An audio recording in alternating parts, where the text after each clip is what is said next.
On the program today, Burundi crisis escalates as the UN considers sending in an envoy for talks in the country.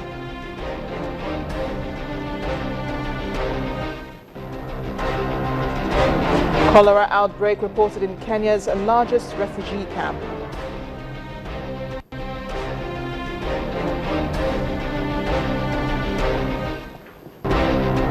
The health scare continues even in Togo, where the government has destroyed 24 tons of contaminated fish. Network Africa begins right now.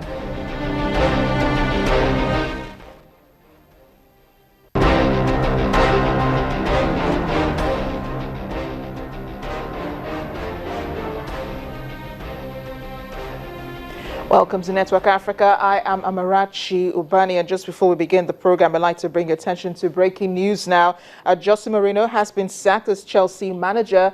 The 52-year-old was informed of his fate this afternoon after club owner Roman Abramovich held extensive talks with the senior club executives. Mourinho led Chelsea to the Premier League title last season and signed a new 4-year contract in the summer. He's won just 4 games in 16 matches this season and currently occupies 16th position with 15 points. Chelsea will now need a new manager ahead of this weekend's clash against Sunderland. More on this later. Jose Mourinho has been sacked as Chelsea manager. We'll bring you more details on the story as we get them. Back to Africa now. The UN Secretary General, Mr. Ban Ki-moon, has called for urgent talks to be held in Burundi to avert a civil war in the country. Mr. Ban says he's considering sending a special advisor, Jamal Ben-Nomer, to the region for talks with the government, other countries and the African Union on how to defuse tensions to avoid a full-scale conflict. In the worst clashes since a military coup was foiled in May, insurgents attacked military camps in the capital, Bujumbura, on Friday, and nearly 90 people were killed in the ensuing violence. UN Humanitarian Rights Chief Zaid Riyad al-Hussein said on Tuesday the authorities had responded to the attacks with house searches, arrests and alleged summary executions. Now, Burundi, whose crisis pits supporters of President Pierre Nkurunziza against those opposed to his serving a third term in office, rejected the criticism of its security forces. The United Nations and the African Union have now started preparing for a possible deployment of international peacekeepers in the case as the violence worsens. Now, such a move will require authorization, though, by the Security Council. However, the UN Refugee Agency, the UNHCR, and its partners have opened new camps and have started moving tens of thousands of Burundian refugees to Karago, Unduta, and Ntambeli camps, which are around 100 kilometers north of the current camp and 30 from the nearest hospital. This ongoing operation, meant to last 3 months, was started after the camp's population surged 93,000 to 160,000 this year. More than 220,000 people have fled Burundi since the crisis erupted in April. Sparked by President Nkurunziza's zeal for a third term, he was re-elected, though, in July in a disputed vote. Now, with the latest flare-up in Burundi, gunmen have attacked military bases, exchanged gunfire with authorities.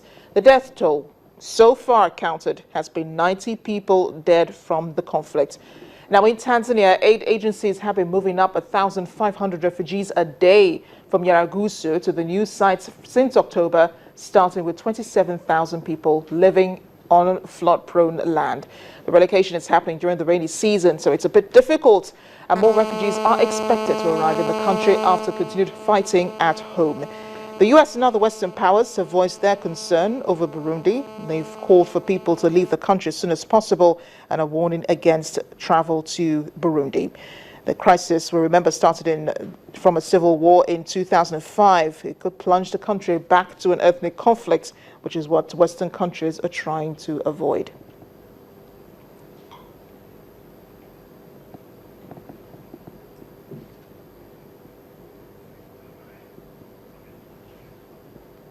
Joining us now is media consultant Jean-Regis Ndumuyana, who has been following the situation in Burundi. Jean, thank you for joining us on the program. Thank you for having me. Jean, give us a sense of what has happened since the last time we spoke about Burundi. The last time we spoke about the country was when the recent clashes were ongoing. What has happened between Friday and now? What's happening now is a sort of fear of the whole population inside protesters. I think people, they fear to go outside. People, they fear to face some policemen around. So they are kind of even silent from the government. I think there's some communique stressing, justifying what's happening. I think the military fight against insurgents. So it's a kind of uncertainty inside the city. Jean, the UN is considering sending in an envoy. Do you think this will help in any way? Do the parties involved need to dialogue?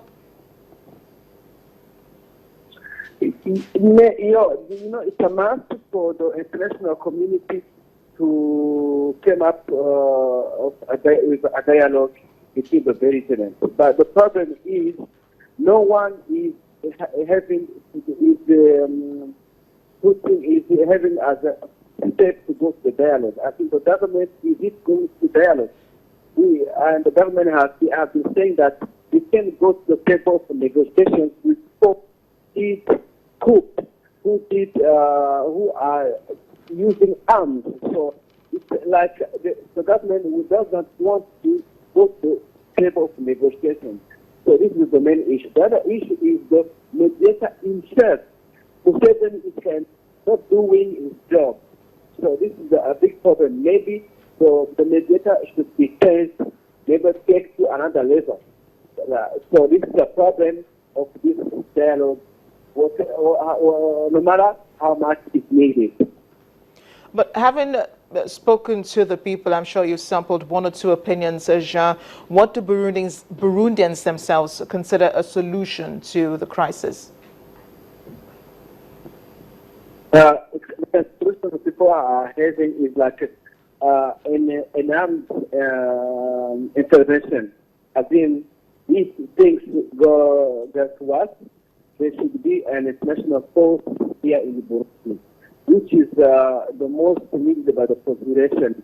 We other sides, there will be a civil war again, because as insurgents, they can't fight against the government, and the government is having another problem with the army. So in order to avoid another civil war, is to get an international force in Burundi. Just one final question, Jean. With the UNHCR moving tens of thousands of people from about 4 camps outside of the capital, are there movements of people from the capital or from other parts to neighboring countries such as Rwanda and Uganda? So come again, you say? Are there people who are fleeing their homes as a result of the crisis? Have there been recent movements of people fleeing their homes, fleeing the recent crisis that happened last week? Yes. Now it's not like moving from Bujumbura to another neighborhood country. Now what is happening? People who live in those protesters areas, they are moving to other areas where there's no protesting or there's no insurgents, because some people should be arrested. Some young men fear to be arrested, so they move from their home place to another place. Jean, thank you so much for joining us on Network Africa. Jean Regis Ndumiwana from the capital, Bujumbura. When we come back on Network Africa, the lives of thousands are at risk in Kenya's largest refugee camp over a cholera outbreak. Please stay with us.